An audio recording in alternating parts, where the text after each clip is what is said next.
you have a nice grand lobby. It's like as in you step into a hotel, and they have a high-speed lift. Okay. And the so-called the internet access and also dedicated list line is very important because it's of the so-called dedicated bandwidth for banking sector. I see. And also for, let's say I'm a business processing outsourcing, I need to help certain multinational to do their job. Okay. I need to secure the data. So I need that bandwidth. Without that dedicated bandwidth, I cannot take this building, something like that. Wow. So that is very important. Prime A. Prime A. Okay. What's the next lower grade? Grade A. This one 90, that 100 marks, this one 90 marks.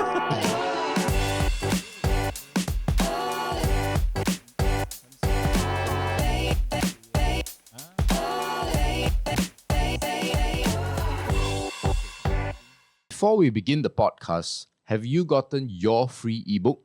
It's called the Build a Six-Figure Portfolio Guidebook. Now, inside it, we share with you the tips and tricks to bring your stock investing skills to the next level. The best part, it's only 10 pages long and it's totally free. Whether you're on Spotify or YouTube, the link to download is in the description, or you can go to www.firl.co/free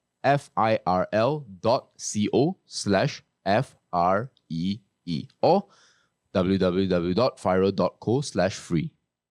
Hello, and welcome back to our FIRL podcast. This week, MJ is riding shotgun. Yay. He has kindly allowed me to host. Because I'm lazy as well. Yeah, that's the he's real lazy. reason. Yeah, and this week we're having a very interesting guest, someone that I respect for his work and his professionalism.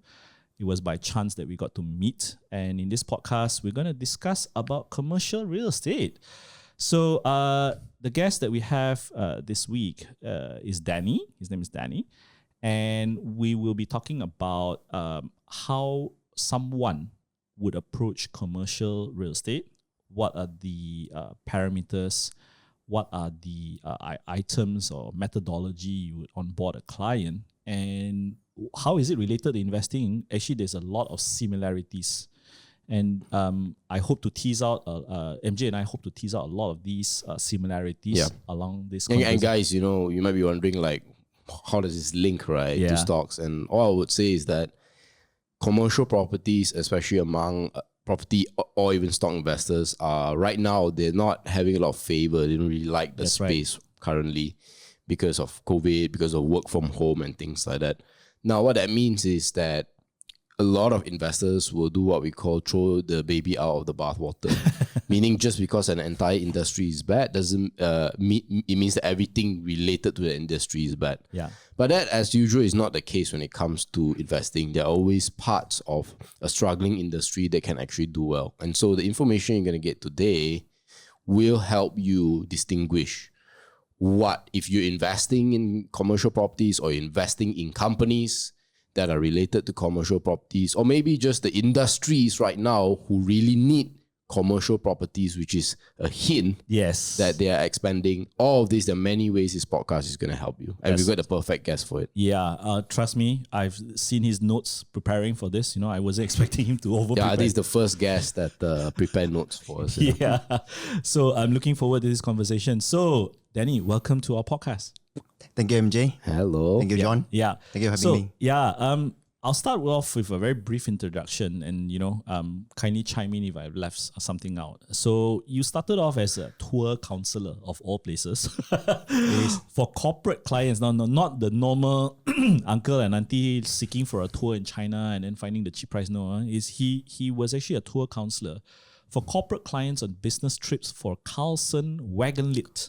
Did I pronounce it correctly? Yeah, correct. Wagon lit for about 10 years. And then he went to Zarin Properties to do tenant representation and project leasing for commercial properties. Today, he is the head of corporate services for Propnex. And the big chunk of your properties kind of career was actually tenant representation and project leasing. So could you spend some time to actually define that space for us? Mm-hmm. Yeah. Okay, first of all, for tenant representation, what it means is that when a tenant having a site selection to various part of the cities, you need to define their objective. What is their current challenges? Whereby why are they moving from where they are now? And when is the timeline? Okay. And also the buffer for expansion or for relocation. So all these thingy. Okay.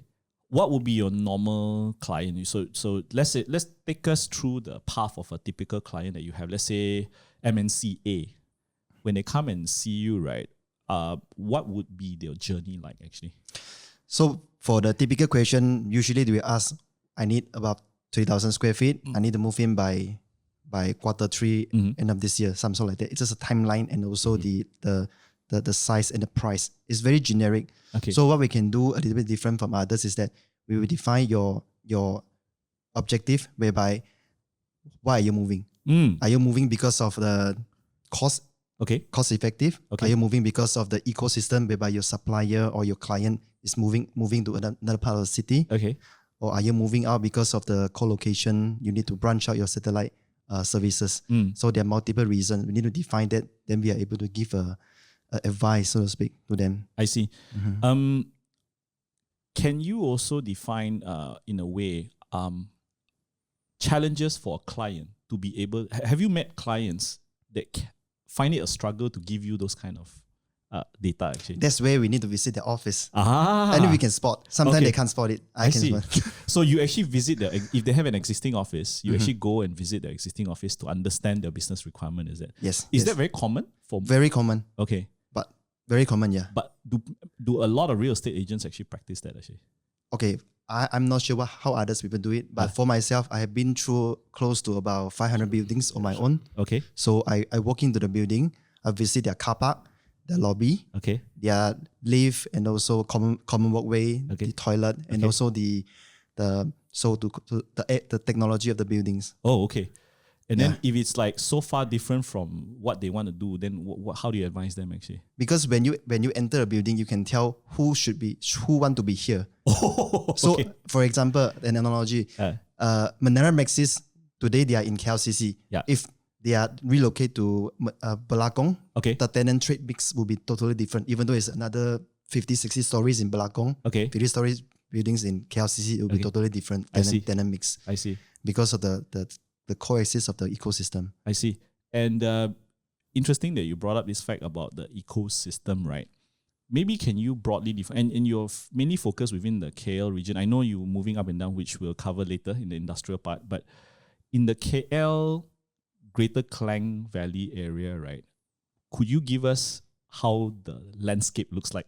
Okay, let's start it off with, let's say, KLCC. Okay. So everybody knows about KLCC. Yeah. So in KLCC by itself, they do have about 100 buildings or more. Okay. If we add up all this, KLCC is the fringe between Jalan Sultan Ismail, Jalan Ampang, Jalan Tun Razak, Jalan Imbi. So this perimeter. Yeah. Anything beyond that, there is also all part of the KL city like Chowkit, all these places. If you add it all together, it goes to about 150 buildings. Okay. So for these 150 buildings, we notice a very significant kind of a tenant mix, whereby mostly will be oil and gas, banking, and also professional consulting firm. What would you say is that breakdown? What do you say between these three big ones? Will you roughly know percentage-wise what the breakdown would be? Well, the most significant will be oil and gas. Okay. And then followed by banking sector, and then the consulting firm. So for example, for oil and gas, Petronas, being our one of the so-called Malaysia of course. champion. yeah. So they give contract to their service provider. So a lot of their service provider, they want to be nearby them. I see. So this is for oil and gas. For banking sector, for example, a lot of multinational banking sector, they are in Menara IMC, where 1MDB is. Okay. And then Menara Dion. Okay. Menara Dion is housing a lot of multinational, like Bank of America, other banks as well. Okay. They also, no doubt, they are shifting from the old building to another new building, which is Intermark. Okay. As you know, Intermark also is an old building, so-called Yao Chuan Plaza. Yeah. Last time there's a Crown Princess Hotel. It's next to what? The Hilton Hotel now, right? DoubleTree Hilton Hotel. Yeah. So they do have component of the Yao-Chuan Plaza, the Crown Princess Hotel, all this. So apparently BlackRock from US bought this master plan and make a turnkey project, build another tall building, so-called Intermark. It's branded as an Intermark. So they have 4 components. They do have the shopping mall, so-called Intermark Mall. The left tower, which is the Yao-Chuan Plaza, is called Vista Tower. The second tower is called DoubleTree Hotel by Hilton. The third building is called Integra Tower. So right now, these 4 components already divest to different institutions. I see. Whereby the shopping mall by itself is owned by Pavilion REITs. The left tower is sold it to Amanah Raya REITs. The hotel, I think, still there. The hotel is on its own. And then the Integra Tower has already sold it to Quap Group. So when BlackRock divested all this, I'm pretty sure they make quite a substantial gain. And they pull a lot of American tenant from KLCC to this particular building. So if you can grasp what is the relationship between the government and also all this, then you can put a good judgment. Wow. So this is only for the banking sector. Okay. So that's KLCC area. What is the, in a way, can I put that as the number 1 area? Then what is the number 2 area? Number 2 area will be, first one will be oil and gas. So oil and gas, a lot of them, not just they are in the Twin Tower by itself. They're also housing in Menara Charlie Kali Tower. And also Itika Twins Jalan Pinang. And also the other one is called Menara Darussalam. Those are the big tenants who occupy single floor or multiple floors to service Petronas. Then outside of KLCC, maybe what is the second tier that people look for? Or I wouldn't say second tier. What would be the next hot area in a way? I mean, right up there in terms of status. As you know, those master plan development, KL Sentral. Let's start off with KL Sentral. So KL Sentral was founded since about 1998 because of the ERL trend to the KLIA. And then subsequently, they do have an office block. It's called Plaza Central at year 2002. And in view of Maida Malaysia and also Khazanah having a presence in KL Sentral. So there are a lot of investors, first point of contact when they arrive in KL, they touch to KL Sentral. They meet the officer of the government. They know about KL Sentral. There is a provision over there. So very easy for them to be in there. I see. So it's one of the so-called ecosystem. So close to government officer, close to infrastructure for transportation. I see. And and this is like a story whereby all these big player subsequently also will branch out to a newer building. So for example, like General Electric, they are moving to another building. It's called they are in Menara New Tower 2. Which is still within the KL Central area. Within KL Central. And then Maida, they move it to their own building, Menara Maida. I see. And then SSM also having their own building, they moved to another building. Khazanah moved it to Mature UEM, KL Central, the left side of the building. I think it's next to CIMB Tower or something. There's a CIMB one there also, right? Okay. So what are the tenant mix there actually in a way? Mostly will be multinational in various sectors. Aviation, services, oil and gas. It's a mixture. Even for the what we call that the consultancy firm like Pricewaterhouse also in there. I see. What about Bangsar South? Where do they sit? You see, Bangsar South is founded also since 2010. It's only less than 15 years. So phase 1 they launched the first block of the office space. It's called Horizon. It's like a boutique office, but 4 places, about 4,000 square feet for 11 stories. So that is mostly it's owned by institution or listed company. So they bought the whole building and then they rent it out per floor basis. So that's a phase 1. And then they move on to phase 2. They built another office block right behind, and also where you see now the Touch and Go Tower, Everest, and also DKRS Tower. Those Menara end to end and all that. Those are phase 2. I see. And those are like a larger building, 4 play about 8,000 square feet. Even also about 10 plus stories. Okay. And the last phase will be the Menara BT, the Mercu UEM, Bangsar, and also all this building, but 20 stories building. Okay. Yeah. Just at this point, I just wanted to highlight to the audience. Danny has just given us stats all from his head. And also, you see, it's a well planned master plan. So whereby they pull all the big players into this ecosystem. There isn't much a startup in the first place. Mostly they are like multinational or they are in institutional. So when they launch those smaller office space, it's called vertical business suites. It's vertical business suites. Fronting Nexus. If you know of the Nexus retail podium, it's just right fronting of it. And then these three buildings is actually consisting of the hotel and 2 blocks of the Strata office. Okay. And then the podium will be a convention hall. So it's a well-planned master plan city. I see. Do you think that these well-planned master plan cities, right? What kind of input do they get? Do they actually speak to real estate negotiators like you and determine the product mix before they actually come out with the master plan? Or usually they just hire some famous architect or town planner or whatever.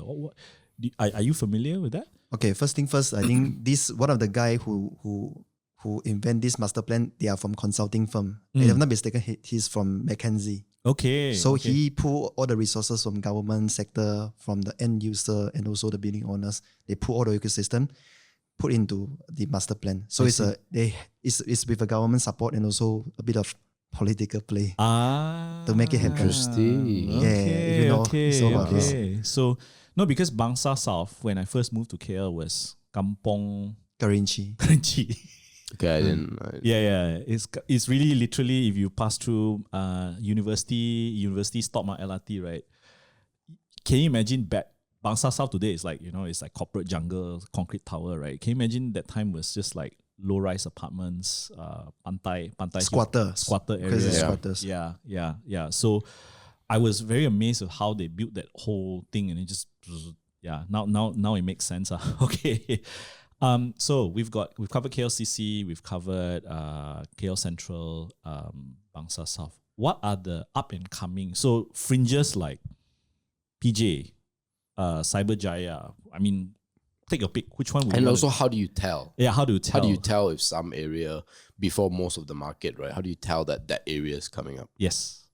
Do you see certain niches or certain trends that Do you use like your data to make some predictions about it? Yeah, I would say right now some of the area are doing well. Places like Penang Jaya is always doing well. Okay. Of course, yeah. Because of the easy access for the talent pool. Okay. Because those people who first come to Malaysia, to Kuala Lumpur, they study in here, they grow here.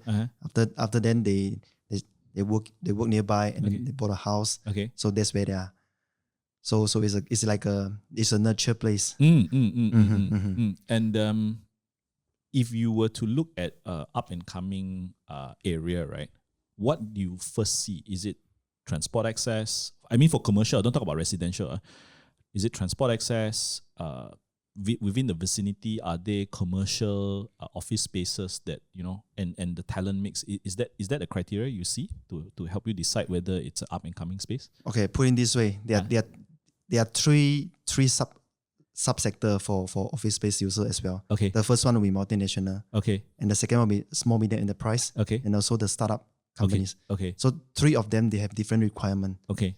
So let's start off with the multinational company. Yeah. So multinational, most of them, they will be in a better grade building. Okay. Because they can afford it. They can afford it. The regional guy coming in, the procurement coming in, the Malaysia coming in, they want something to impress their HQ. So usually they were in a better present. For example, let's say in Mid Valley, they will be in Garden North Tower, Garden South Tower, or South Point Tower. Yeah. But they wouldn't go to those like a shop office. Yeah, obviously. For SME, it's a bit of they spend prudently. Okay. So you can see them everywhere, but most of them, they are cost conscious. I see. So they will maximize the usage. They will be in everywhere, Strata office, shop office, and sometimes they will be in. They take a small space in a corporate grade A building. I see. Very small space. Very small space. I see. And for startup user, usually they would like to be in a co-working space or so-called service office. The differentiation between co-working space and service office, co-working space is like a full floor basis. Okay. Most of them there's like open plan, workstation sharing basis, and then you can talk to your next door. Maybe it's your another client that you can meet with. Okay. For service office, you it's like a full floor. Inside it's got like 20-30 rooms. You rent a room by yourself. You have privacy. I see. I see.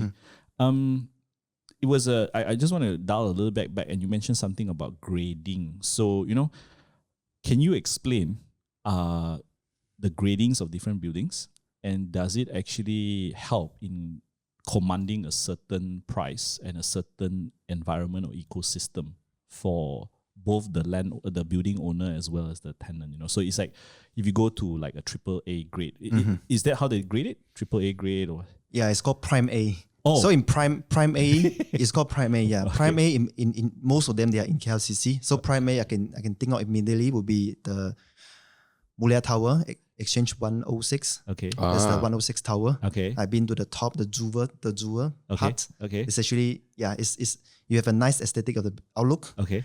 You have a nice grand lobby. It's like as in you step into a hotel, and they have a high speed lift. Okay. And the so-called the internet access and also dedicated list line is very important because it's of the so-called dedicated bandwidth for banking sector. I see. And also for, let's say I'm a business processing outsourcing, I need to help certain multinational to do their job. Okay. I need to secure the data. So I need that bandwidth. I see. Without that dedicated bandwidth, I cannot take this building, something like that. Wow. So that is very important. Prime A. Prime A. Okay. What's the next lower grade? Grade A. This one 90, that one 100 marks, this one 90 marks. Okay. 90 marks. Yeah. Grade A is equivalent to Prime A as well. It's just that in terms of the building material, in terms of the scale of the master plan of the building tend to be smaller. Okay. Like for Prime A, usually it's actually in the master plan whereby they have live, work, play, and also they have grade A, grade B building, strata building, and also prime building for comparison, something like that. Wow.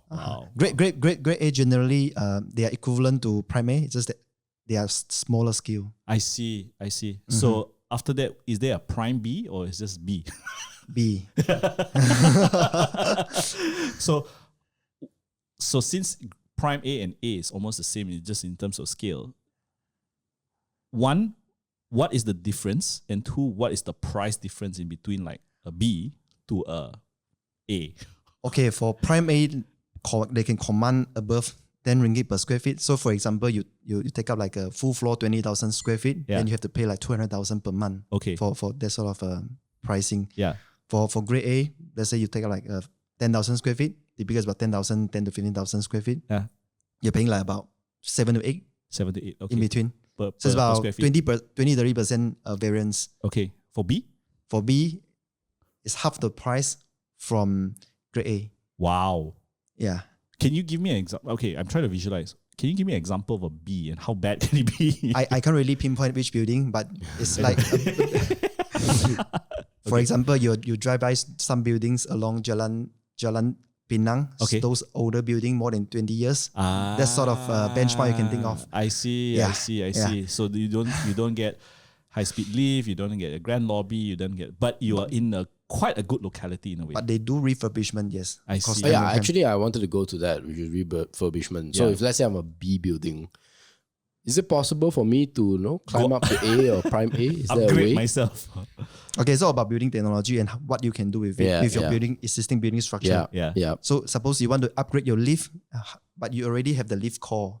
How are you going to enlarge the lift core? Yeah. It's a lot of M&E part. There are a lot of things you have to do it concurrently while you're having a tenant in there. Not many landlords able to shut down the entire building and do refab. Because it's money.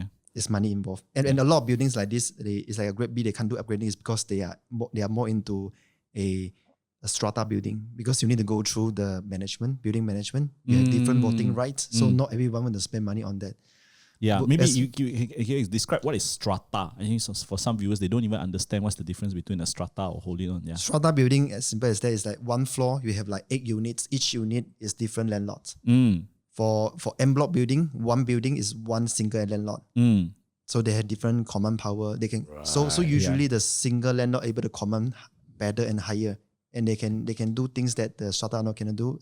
Example, they can do even for the signage to put out in the building. It's their call. Understand.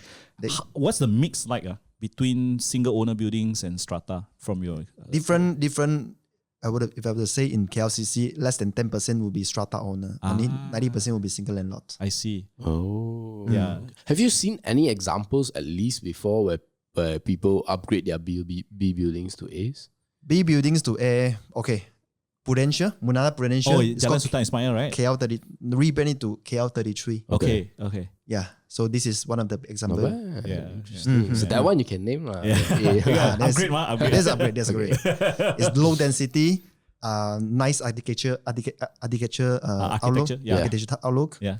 And then they put in, they refurb the lobby, lift system, access security system, all this. Okay. So who's the one who actually go and like check, when I go hawker center, they always have A, B, and C for cleanliness also. So that's DBKL, right? That's DBKL. So for this one?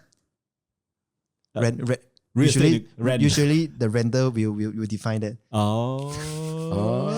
No, renter and also the tenant mix. I see. The highest, the 4 verse 500, they will go to this building. Then eventually you can name it. I see. So if let's just say Paramount Pictures or Sony Pictures go there, then you can the building tenant can claim, building owner can say, hey, you've got Sony Pictures here, you've got interesting. Yeah. Once they have someone on board, let's just say the music industry, then they can talk to various other music industry, the supply chain. I see. So it's always like an ecosystem. I see. That's very interesting. Yeah. That's very interesting. No, I like to re-emphasize this point. Look at the amount of data and mental models that Danny has actually just, spent. So I want to ask from a perspective, like I'm an investor, right? Let's say I see this company and he's building a commercial building. Yeah. And let's say I get to meet the management who is building the building, right? Is it important to ask the management, hey, look for an ecosystem? As in, like you say, music industry, then maybe you want the guy who, I don't know anything about music industry. Warner Music. Yeah, no, you get the Warner Music, then maybe you get like the recording studio or something like that. Would you say that's important? That is very, very, very important. Would you say that's like the most important thing, probably? Top 3, I would say. So why? Okay, so spell out to me then why exactly to an investor, right? That is important. What does it give the investor when there's an ecosystem? Whenever there is an ecosystem, everything is gel together. I see. Yeah. So say for example, let's say give me a master plan. Okay, Si Hoi Chan, Bandar Utama. Yes. Si Hoi Chan, very important. Okay, Si Hoi Chan. Yeah. So they do have a shopping mall. Yeah. It's called Starling Mall. Correct. In the master plan. Yeah. So a retail tenant, a multinational retail tenant, they will have present in the shopping mall. Yeah. But what about their operation office? So the operation office, they will be sitting along the vicinity of the premises. So correct. like L'Oreal, they are in one of the uptown buildings. Oh, I didn't know that. Okay. Yeah.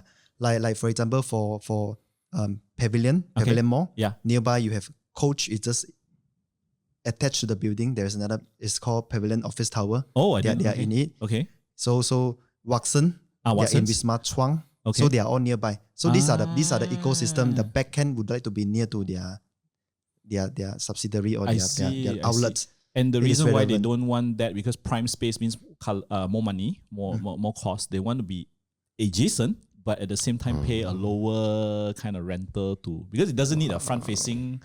Is that correct? Is my assumption correct? Yeah. Okay. So say for example for shipping line. Okay, shipping line. A lot of shipping line, they like to be in Subang Jaya and also Klang. Okay. So all the back-end operation office, not just their corporate office. When we talk about office, there is a variance between the front end and also the back end. Okay. The front end usually is more like a sales and marketing. Yeah. The back end is more like a account procurement or this. Okay. But there is also things like it's called shared SSC. Shared services. Shared services. Yes. Whereby they host a cost center in Malaysia, and then this center will handling for all the HR, finance for different region. So let's say I'm a multinational. I just need to have four different SSC in 4 different time zone, and I'm 7/24. Okay. Wow. Okay. Oh, that's a very good insight, man. Yeah, it's very good system. Yeah. One step back on grade A, prime A, and all this. There's this thing about GBI. Can you explain GBI, and then is it important? And I wanted to link it to, if it's related at all, MSC status actually. Okay, GBI, Green Building Index. They have different marks, 50 marks, 60 marks, up to 90 marks. So it's from certified to silver to gold to platinum. Yeah.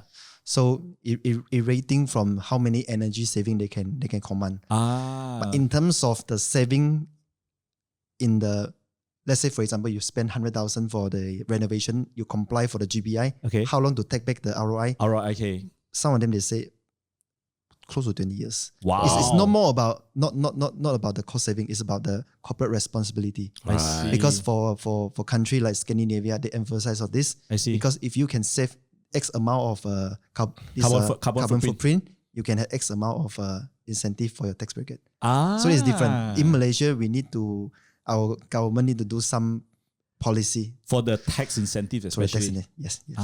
What is the take-up rate for GBI in Malaysia? I know there's some. I mean, like that's how we met you, and the journey we had to go through to secure a space for our previous employer. But what's the take-up rate? Is it very, very low? Getting higher, or because I know it's very expensive, because the operation manager for the building that we were in was like, this window, because of GBI I have to pay extra this. The color. And also do share with us like exactly how much extra. Yeah. Because I think this is important in investors also, right? Because right now in investing there's a trend that they don't just want to make money, they want to make money and feel good also. ESG, ESG? Yeah, environmental, something government. Yeah. So obviously, the big question has always been the additional cost. Yes. So, if some guy, CEO of a stock or a company wants to build a CGI, do you use the word certified? GBI certified guy. Or LEED.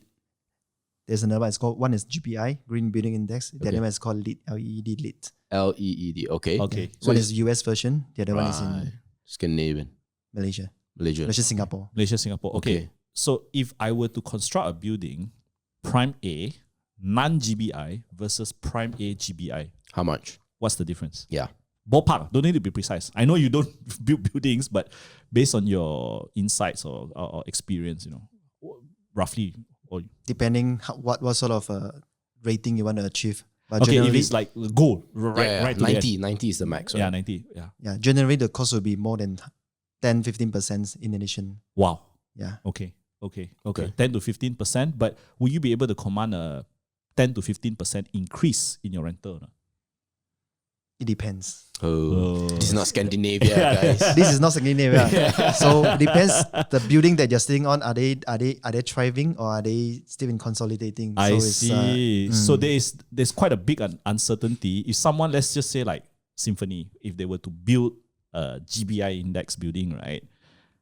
It's an uncertainty that once I pour out this extra 10-15%, there's not necessary that I can recap back in that ROI perspective. Not really. So it's the ecosystem again. It's the ecosystem, yeah. Okay, great.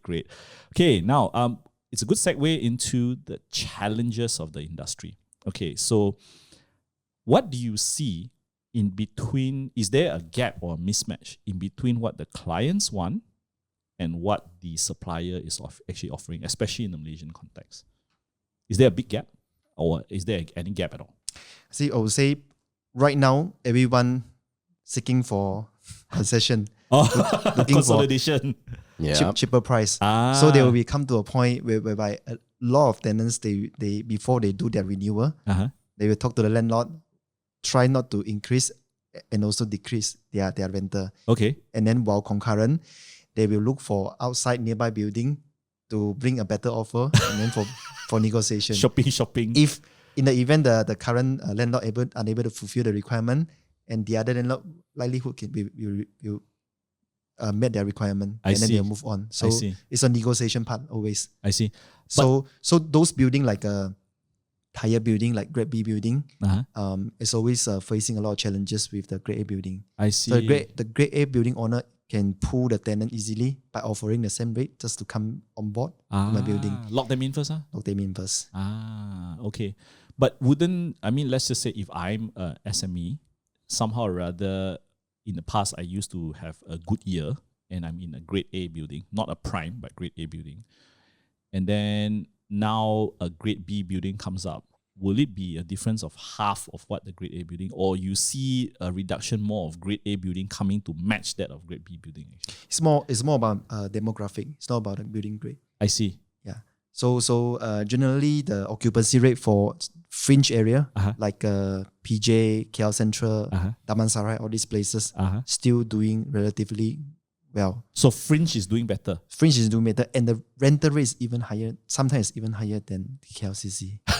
Seriously, man. So for those of you who missed out the earlier part, Fringe is PJ, Bangsar South. Let me see. Damansara. What's the one near KL Eco City? Okay. It's better, commanding more expensive rates than prime in KLCC. Okay. For few reasons. I mean, first thing first, the accessibility. They're in the middle of a city center, and also the manufacturing, like a Shah Alam in the middle. Okay. And then you have the highway access, and also the train line. Yeah. Train line access. Yeah. And not to forget, a lot of big bosses, they are staying nearby. Oh. And there are a lot of golf courses nearby as well. Oh, yeah, that's a very important one. Golf course, Saujana. TBC. Okay. LGCC. Yeah, I never thought of that. Also, now drinking space, Easy Bar. Right. Okay. These are the consideration point for a business decision maker also. Okay. Ultimately, if there is a sole provider company, always the boss can command everything. I see. Okay, that's interesting. Drinking, golfing, anyway, right? That's why you say demographics. Yeah, important. Demographic. Yeah. Yeah, so like a lot of manufacturing companies, even the decision maker, they are staying in Damansara area. No doubt their plants in Malacca, in Johor. Okay. They still stay in Damansara. And they have a private office nearby. I see. Okay. So I just want to dive deeper on that private office. So private office meaning very small space, talking about 1,000-2,000 square feet, just to house probably 1 or 2 secretaries and some admin staff to manage the plants that are outskirts. Is that what you mean by a private office? It can be ranging from 1 or 2 to big scale, can up to like 10,000 square feet as well. Wow, in Damansara Heights. Yeah. Oh. Like for example, okay, everyone knows about the okay.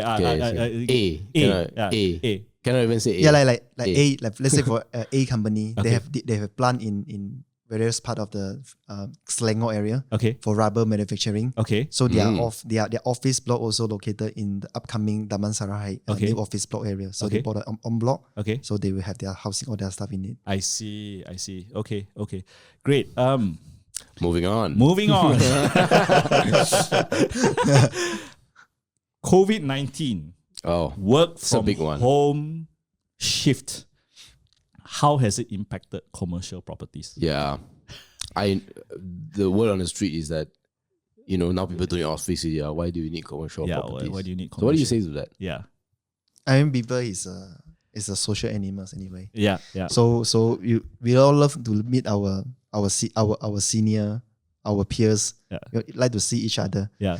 So yeah, there's a trend whereby a lot of people work from home nowadays. Yeah. But there's some industry, they will still have to be inside the office. Okay. Yes. So like trading in finance, trading, consulting. Okay. Some trade secret, you can't really work outside. I see. Yeah. And from your point of view, right now, what they view is a bloodbath, meaning people think that commercial properties 5 years or 2 years down the future, is going to be wiped out. And what do you say to that? I mean, if you were to dig a little bit deeper, what do you think will survive? What do you think will not survive? For those company, it depends sector as well. Okay. If it's in technology sector, most of them, their business operations still ongoing. Okay. So even though they are still work from home, but the office they still preserve their office. They pay their rent on time. Okay. We do check with those landlord. They are still keeping.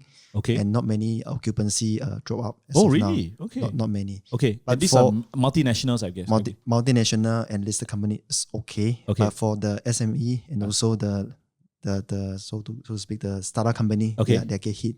They get really hit. So a lot of them, they surrender back to their office and then they work from home. What kind of percentage is that in terms of? Okay, so it's like, I remember you were giving me this stat, Danny.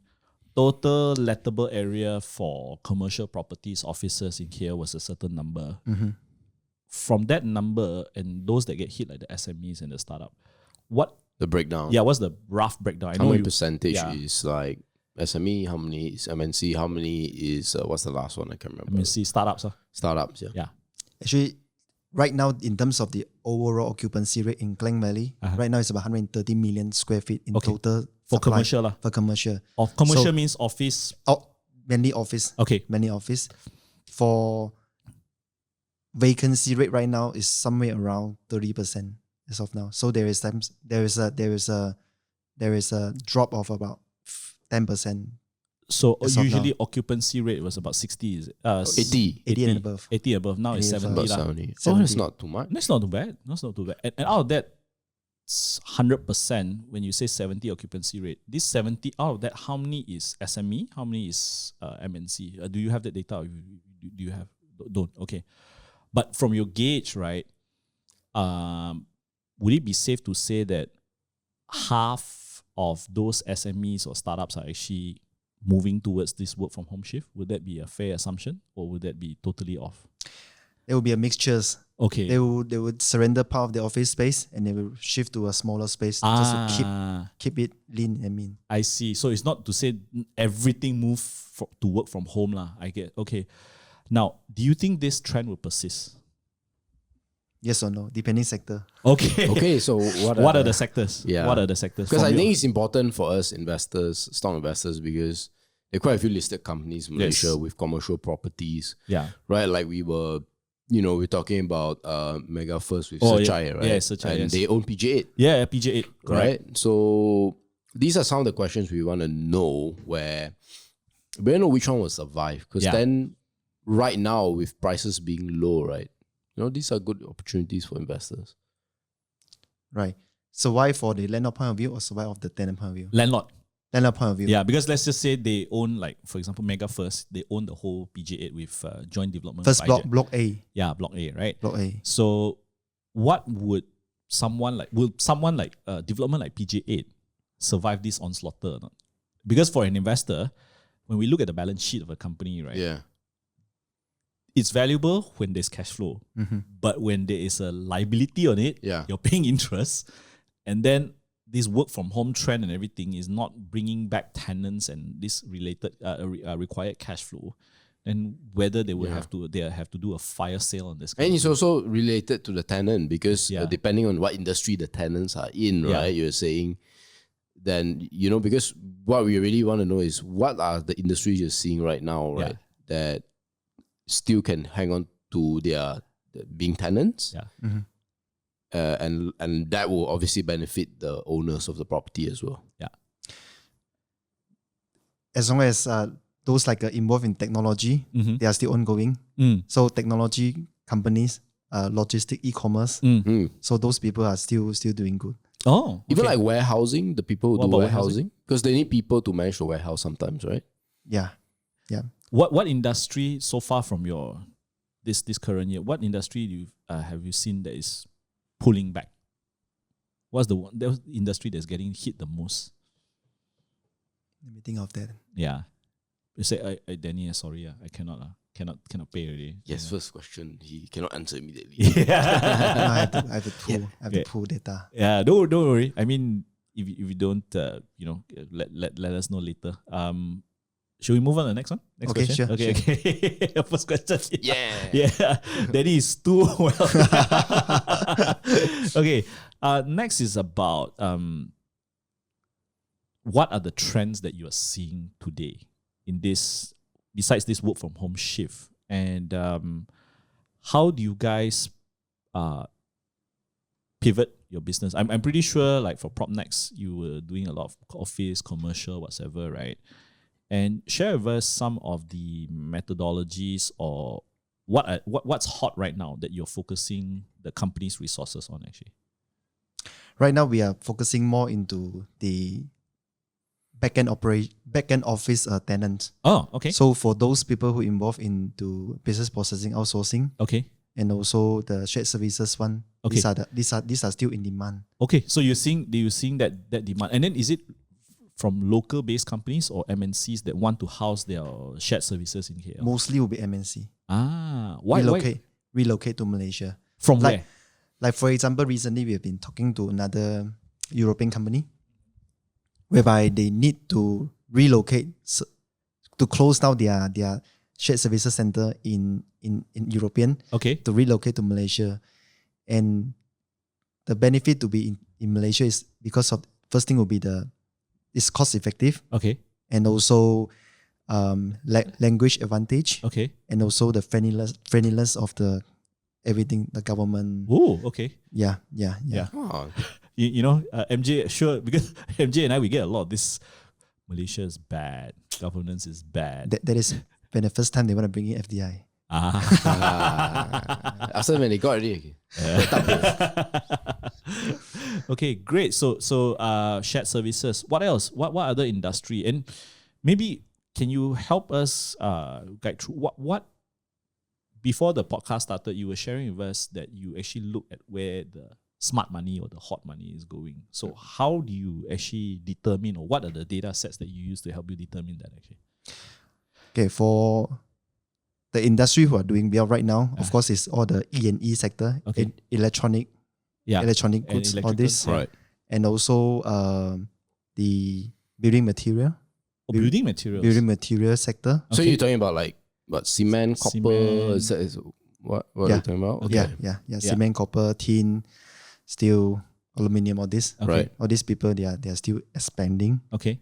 And then thirdly will be the food processing. Yeah, because food processing, they follow population growth. I see. So these are the sectors still ongoing. No matter how we still have to buy food, Of course. beverage, yeah. raw material for food, all this. And you see that as the correlation is there when you see them requiring more and more office spaces or more and more commercial properties. They need more on their manufacturing Industrial. industrial sector. I see. Where do you get this? What kind of data? Where do you head for a repository of these data sources? Is it MIDA, or is it? Do you get the data from MIDA to see, or is that like just based on a lot of inquiries and then you see there's this uptick? What's the process? We do our prospecting based on sector.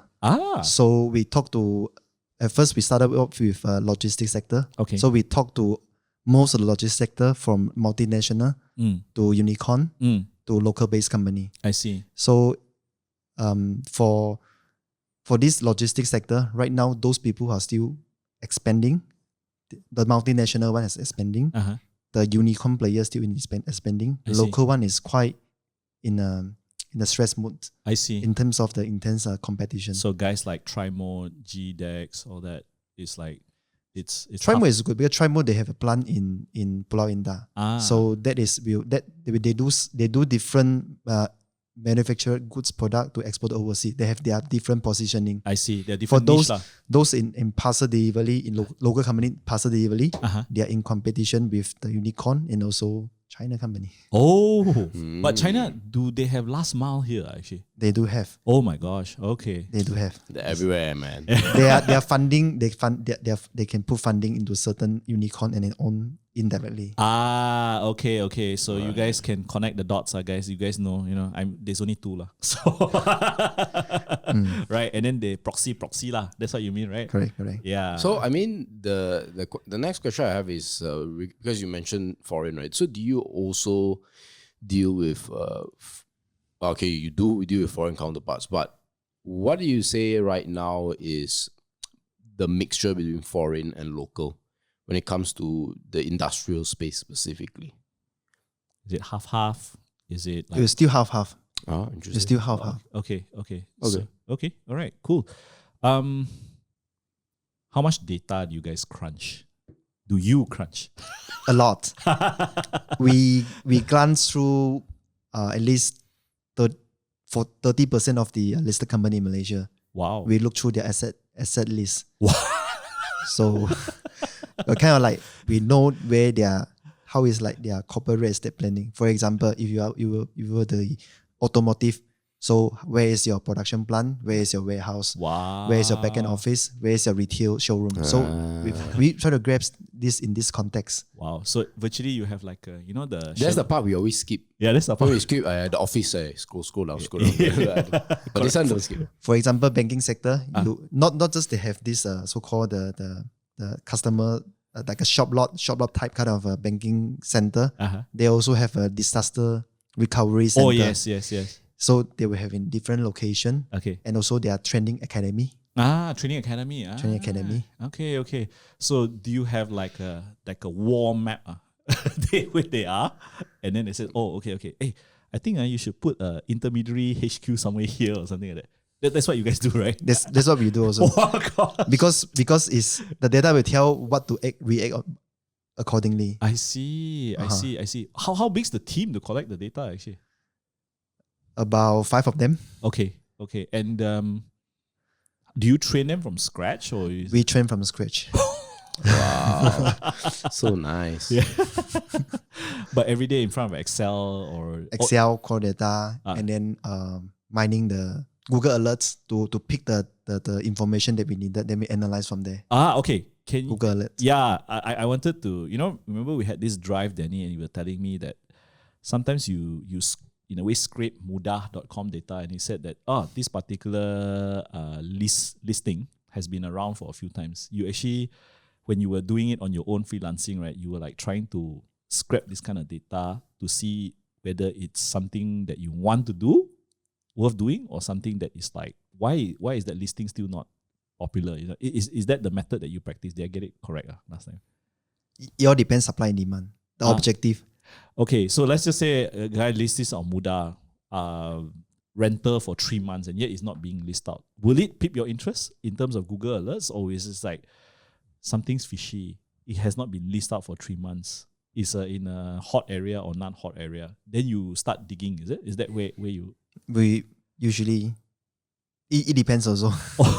It all depends. Give me an example. Give me an example of what would a Google alert look like and how do you chase it down? Okay, Google alert, simply you can harvest the keyword. For example, you harvest certain keyword. For example, divestment, investment, growth, bankrupt, consolidation. Okay. So or certain raw material you want to like tin, copper, all this, you can derive the data and you can crawl the data. Okay. Because they will send you the data every day. Okay. You can set it like every day, 2 a.m. I will receive all the data. They will consolidate and send you a list of the market news. Okay.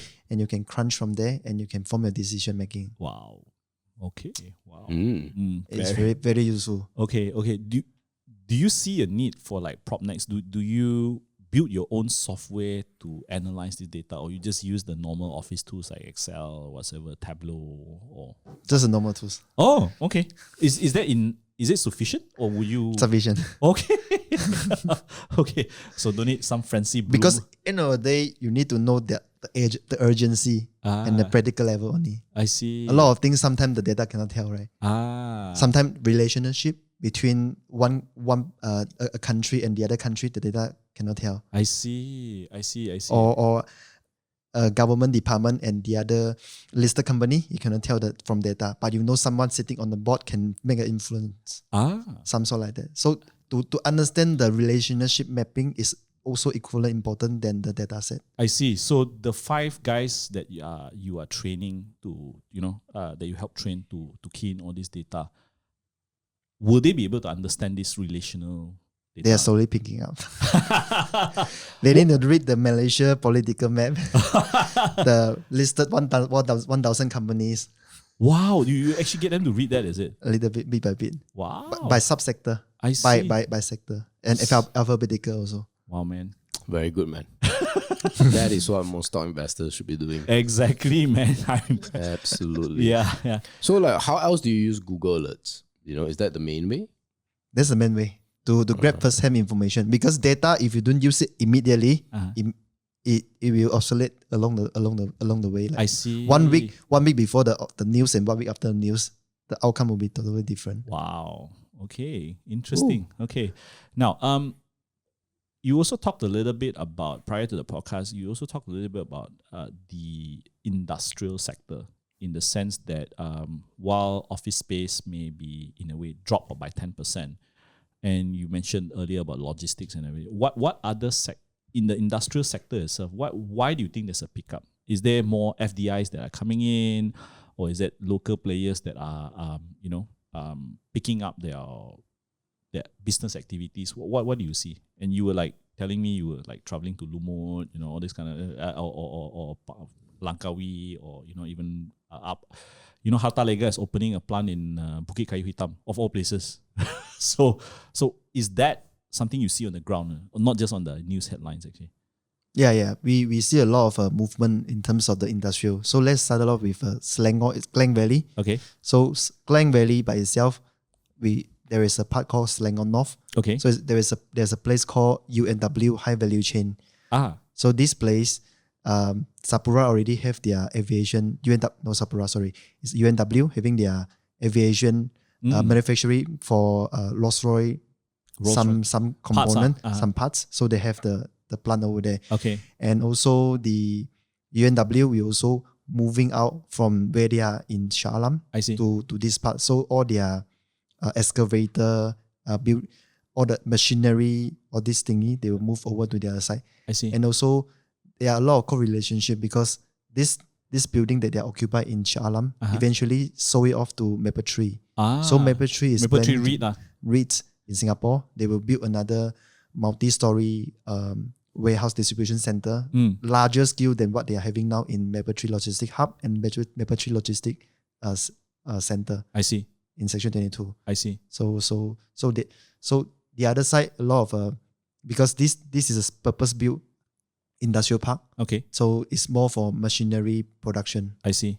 But it's Selangor North. Okay. And where are the locations you're looking at? Selangor North. Selangor North, there's another part of the city is called Sungai Buaya. Oh, okay. Sungai Buaya. So they want to plan to build. Sounds very scary.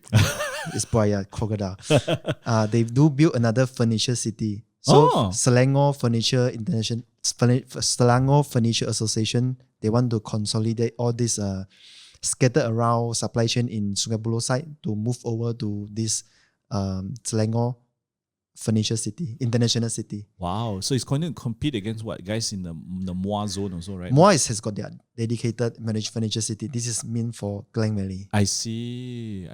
So the industrial park is actually, they have their very niche kind of supply chain. I see. Mm-hmm, Okay. mm-hmm. Okay. What about other states? Do you see other states? Because I have a friend who actually works for AME.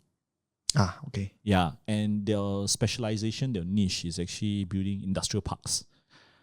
What do you see as a trend for industry? Do customers actually want this kind of theme or not right now? Pre-built, certain size, or do you see, like, I know in Penang, the semicon guys are expanding like mad, why do you think industrial parks will work, or why do you think industrial parks will not work with a pre-built, rather than they come in, I just want this piece of land and I will customize the whole thing? What's the trend there actually? Where about? Johor. Johor, Penang, or even KL. Which do they prefer? More pre-built or more I come in, I want just a piece of land, then I customize the factory. It depends on the business nature. If it's a logistic, you can pre-build because you can tell how many loading bay I can put a ratio in versus how many square feet. This is quite stereotype, quite standard. If it's the manufacturing plant, it will be different handling, material handling and processing, and also end product will be all very various. I see. So for logistic, yes, you can pre-build, and for manufacturing component, you need to customize. I see. That's for sure. I see. And from your what does Propnex does? Do you serve these kind of clients also, or you don't in a way? We do.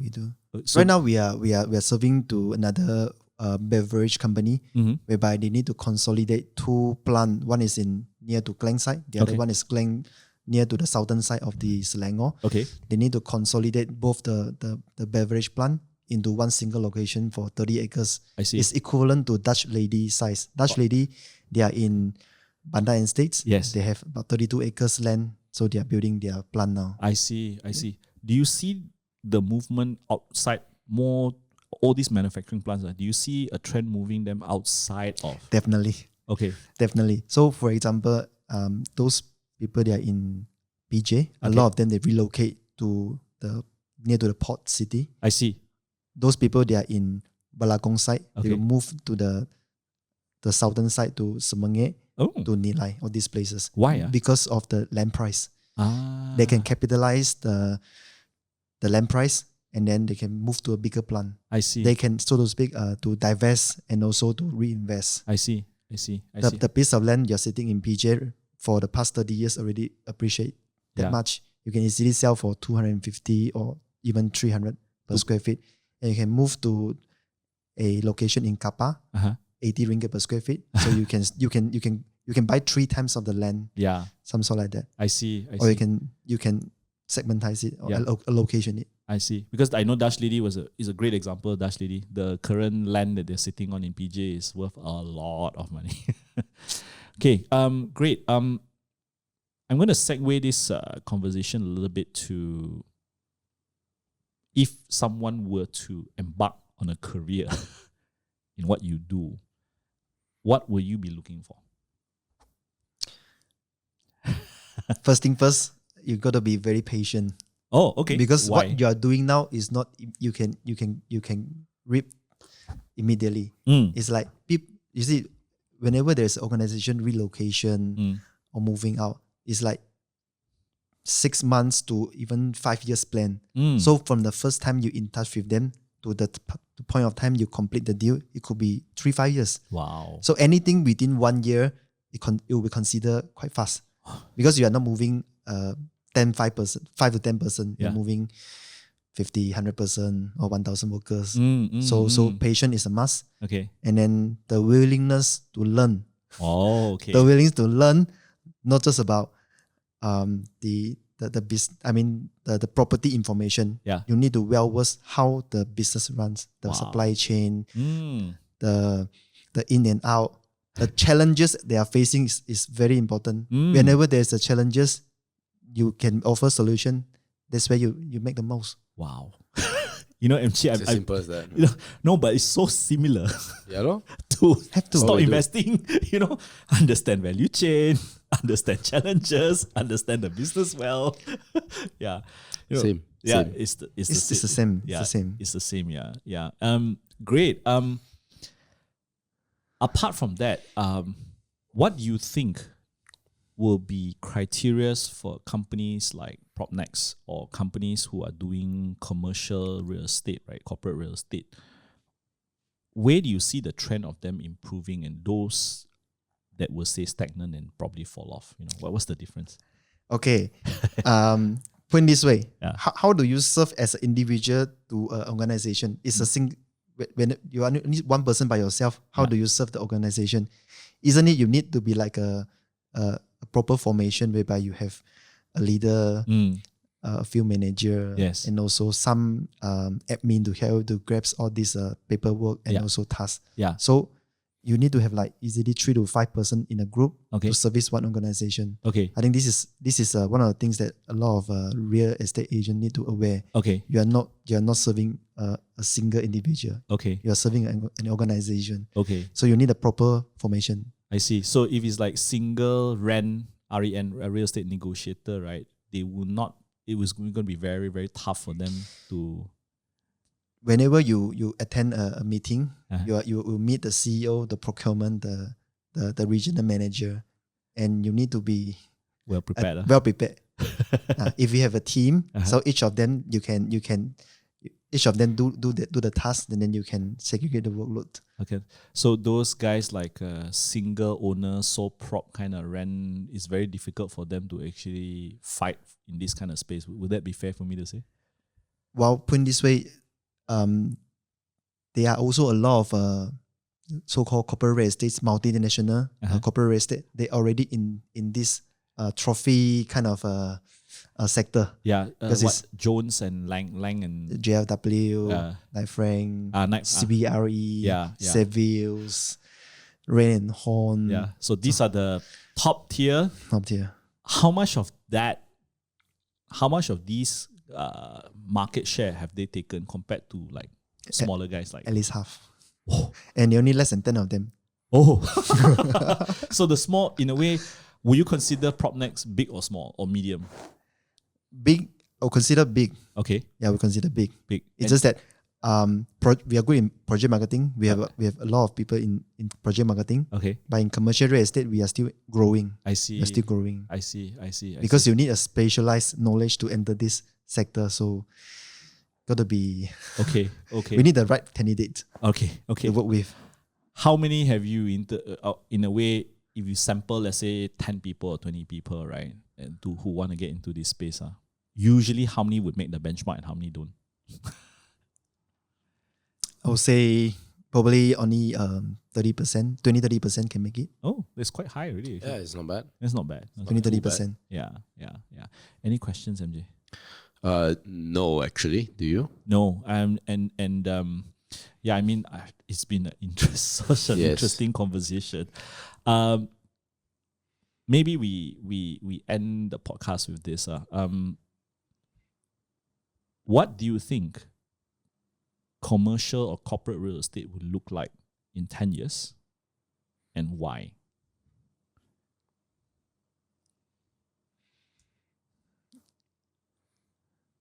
I don't have an answer for that. I can't predict it. I mean, what would be a trend in the sense that 30% of office space is not needed? Co-sharing space will mushroom. Will that happen? Well, decentralized, yes. Very decentralized. Yeah, I think things will go decentralized. I see. So there are more and more people will work outside the city. Okay. They can because with the data, IoT, computer clouding, everything is a lot of automation ongoing. So for sure they can work remotely for now. I see. And this is why the developer also design the property with a office room inside the house as well. Office. Yeah, like Gamuda, Ecoworld, they build not study room, working manager office desk in your with I'm not mistaken, with data line as well. Wow. Very well thought. Oh, I didn't know so that. they cater for this segment because the growing trend. Interesting, huh? Good, huh? So quite, this is mainly quite progressive. Is it in the suburbs like Semenye? Suburb. Suburbs.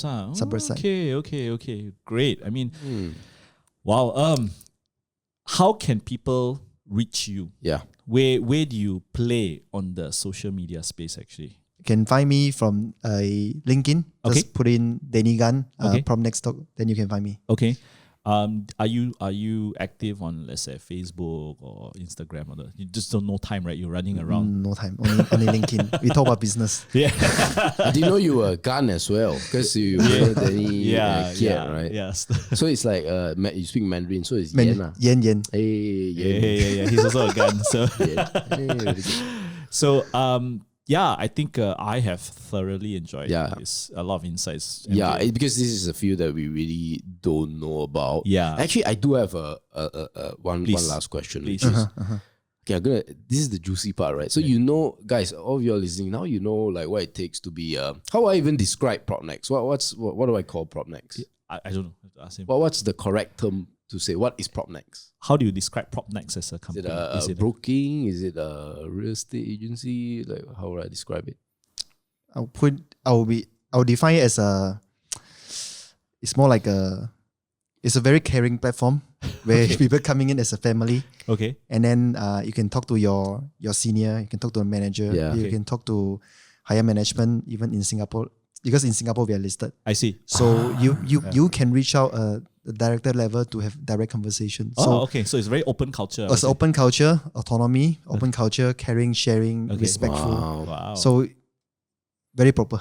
Okay. So Propnex is listed. Great, because that was actually my question, right? So Propnex, because now I think we've shown what it takes to be a good, like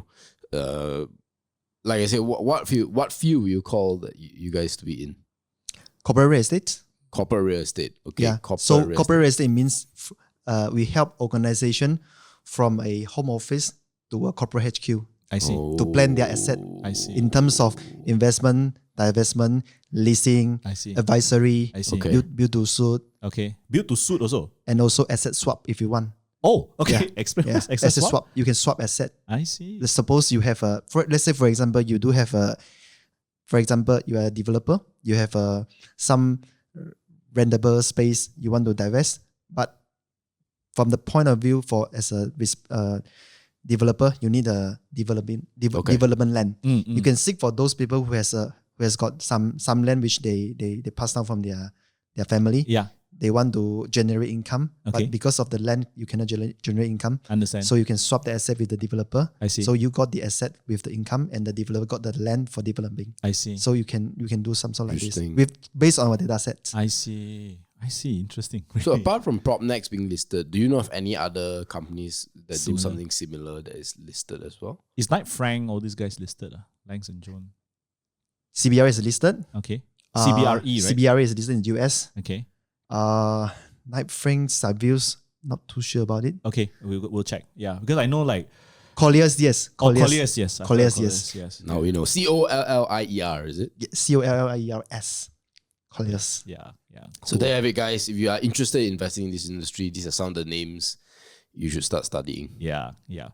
Danny, thank you so much for your time. I really appreciate, and we look forward if there is another chance to have you on the podcast. Thank you so much, and My pleasure. Yes. Thank you. Amazing. Thank you so much. All right. Goodbye. Goodbye.